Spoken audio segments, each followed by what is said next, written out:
We've got Sheriff David Clarke, America's Sheriff from Milwaukee. He's with us, and he's on the line with State Senator Amanda Chase, Senator Chesterfield, and we got to get to this gun issue, and I've got the two best people on it. You haven't met, but you're meeting now over the phone. Amanda Chase, Senator Chase, welcome. Sheriff Clarke, welcome. Sheriff, if you've never met Amanda Chase, she is on the forefront of exposing the Virginia gun grabbers and trying to stop it, albeit without success. And she was the feature speaker at the big rally we had on Monday. Amanda and Sheriff, welcome to the show. Good morning, John. Thanks a lot, John. All right, so Amanda, I've got the sheriff here, and I've got to get him in on this. But we were talking about, I looked at the docket today, and I looked at some of these bills that are going through the committee, and we've got one of them from Louise Lucas basically says if two people are on the street at the same time carrying a gun, open carry, you're a felon. What the hell is going on here? Yeah, so let's just talk about the bottom line here. The Democrats say, we're not going to take your guns. Well, that's a lie. And we talked about this in the campaign. What they do is they say one thing and they do something else. What this bill is intended to do is make it so that law-abiding citizens cannot practice. They can't assimilate. They can't get gun safety training. I mean, aren't the Democrats for training and educating people on how to use a firearm? I mean, this is aimed at the very heart of the Second Amendment base. Taking away guns, can't even assimilate, can't get training, can't attend a class to get better firearms training. It's ridiculous. And I warned people about this, John, when I was running, and even some of my Republican colleagues kind of rolled their eyes at me, and they're like, yeah, it's just an election year, Amanda. You're just out there, saying, socialism, we're heading off the cliff to socialism. Well, now, guess what? I was right. This bill, let's take a look at Senate Bill 240, Barker's bill, that actually passed yesterday. This is a new precedent here that you don't even have to get a search warrant for people who have not even created a crime. We are getting search warrants for people who haven't even created a crime. No crime is committed, and you're going to take their guns. You're denying people of due process. It's ridiculous. It's possible for an innocent person to have a weapon taken from them before they are. It's unbelievable. I mean, we're at ground zero, Amanda. No question about it. Let me get Sheriff Clarke involved. Sheriff, thanks for being with us. Thanks for your flexibility today. We got a lot going on with these guns, but I mean, this has become like the tip of the sword. This has become ground zero, Virginia. I mean, it's amazing. The Commonwealth of Virginia is at the spear of just taking your weapons away and just ripping up the Second Amendment. I mean, you've got stuff like there's a bill by Saslow, and this is the thing, Sheriff. All this stuff is going to pass. We can't stop them. We can have all the rallies we want. It's too late. You can't stop them. Saslow is going to ban every bump fire trigger. Adam Eben is going to prohibit carrying firearms into any state property. That means if you're going to a flea market and that's owned by the county, you can't carry a gun. Sheriff, what do you make of this whole thing? Well, I'm monitoring this intently because eventually this is going to start sweeping the country when other states, especially blue states, start to enact this sort of thing. But I disagree with you on one thing, John. You said there's nothing you could do. There is a lot you can do. And, in light of the fact that we just came off of the birthday of Dr. Martin Luther King, I'm reminded of something that he said. And here's the quote: "The ultimate measure of a man, and I'll add woman, is not where they stand in moments of comfort and convenience, but where they stand at times of challenge and controversy." And as you know, Dr. Martin Luther King, a man I truly admired, he proposed civil disobedience over stuff like this. This is as aggressive an assault on the Second Amendment as we have seen to date. And like I said, it's going to spread. So you folks are going to have to stand strong. Civil disobedience, nonviolent disobedience. do not adhere to these unconstitutional laws. By the way, it's an assault on the Constitution in general. This is a totalitarian measure. This is how dictatorial regimes start. You disarm the people, you control the media, and you're on your way to a dictatorship. So we're seeing the early phases of it here.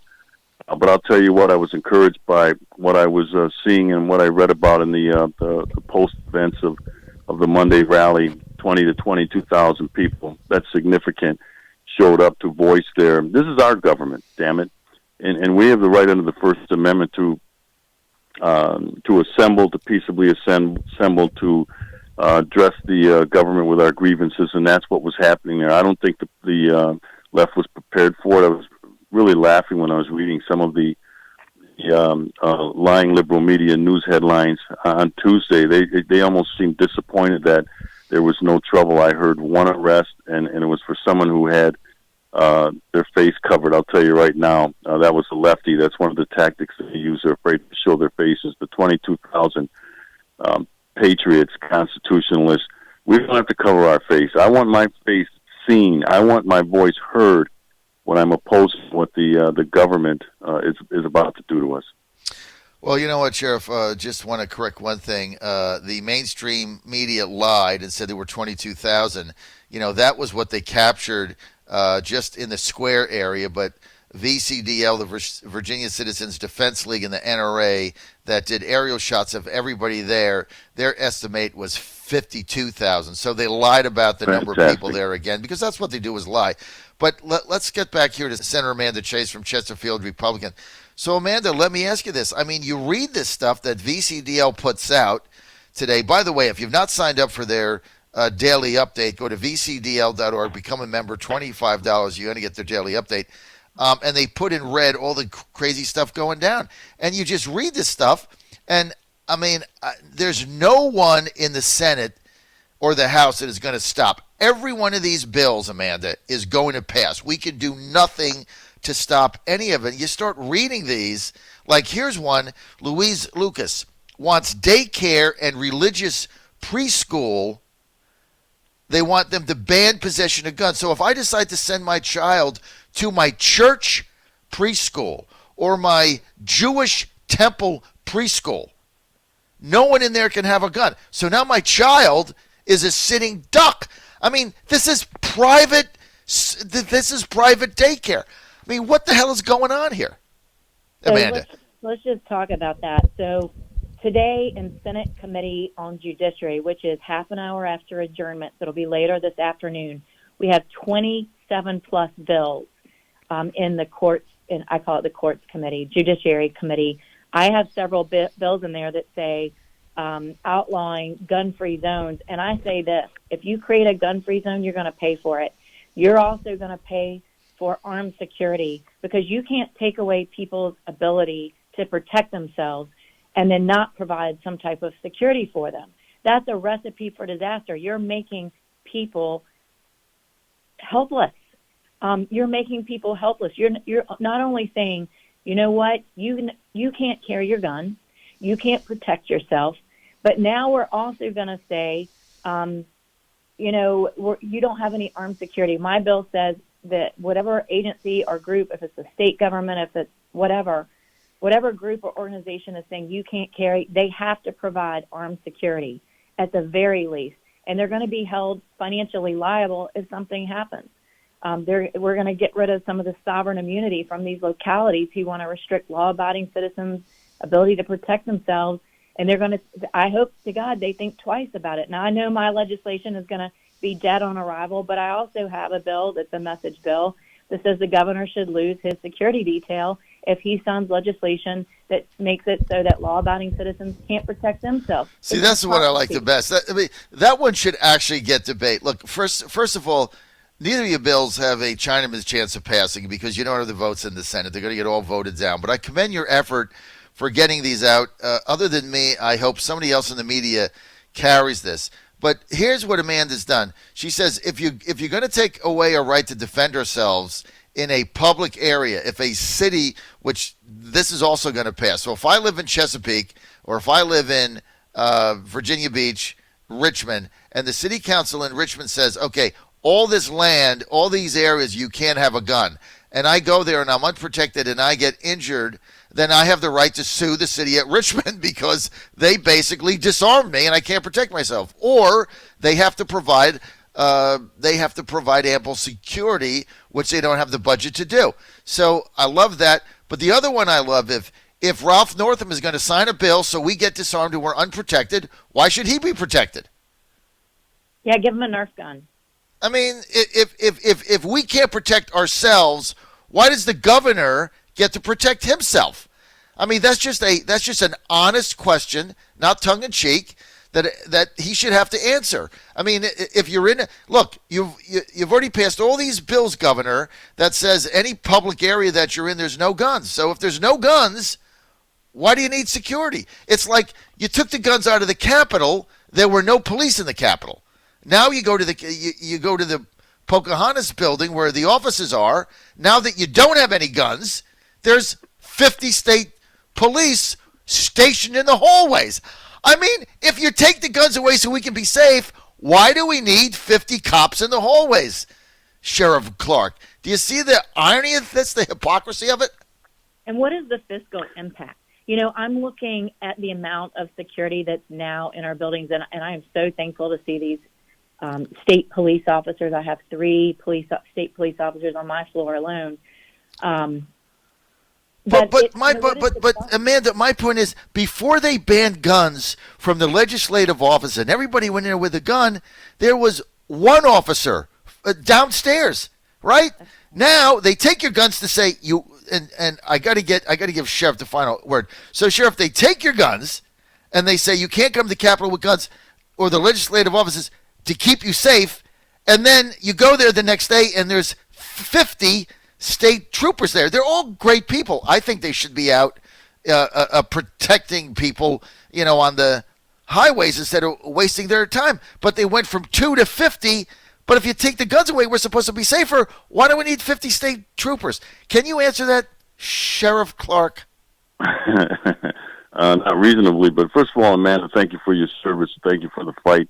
I want you and your colleagues to get used to using the phrase civil disobedience, and I need you to encourage your constituents towards civil disobedience. It's what Dr. King used, and remind people of that, too. It's what Dr. King used for the injustices that were being done during the 60s. So that's why I use the word totalitarianism, John. That's not hyperbole. That's not over-the-top rhetoric. When you start telling private businesses how to operate, that is straight-up totalitarianism. This cannot stand. This fight must go on. Last time John and I talked, I said I think this might be our Lexington and Concord moment, that incident that started off the Revolutionary War where the American people said that's enough. We want to be free. We want government out of our way and out of our lives. So hang in there. It's going to be uphill, and it's going to be a long and arduous fight, but it's worth it for freedom and liberty here in the United States of America. Well, I think you're right, Sheriff Clarke, also, because even though Virginia right now is on the tip of the spear, and it's kind of the incubator for all these gun-grabbing laws, this is really the first state to go down this path.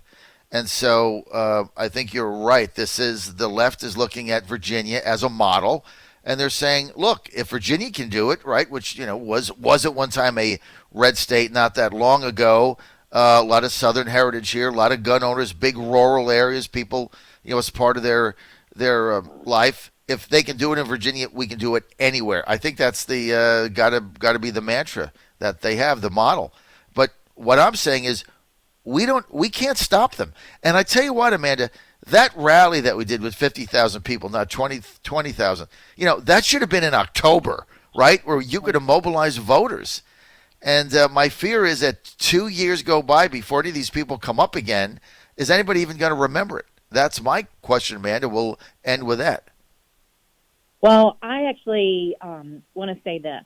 Yes, we should have done more. That's why I'm calling out my Republican colleagues. And I know I'm getting a lot of heat on it, but I am tired of electing Republicans that vote for these restrictive gun laws. And yes, I have called out several of my colleagues, including Senator Donovan, who voted for universal background checks.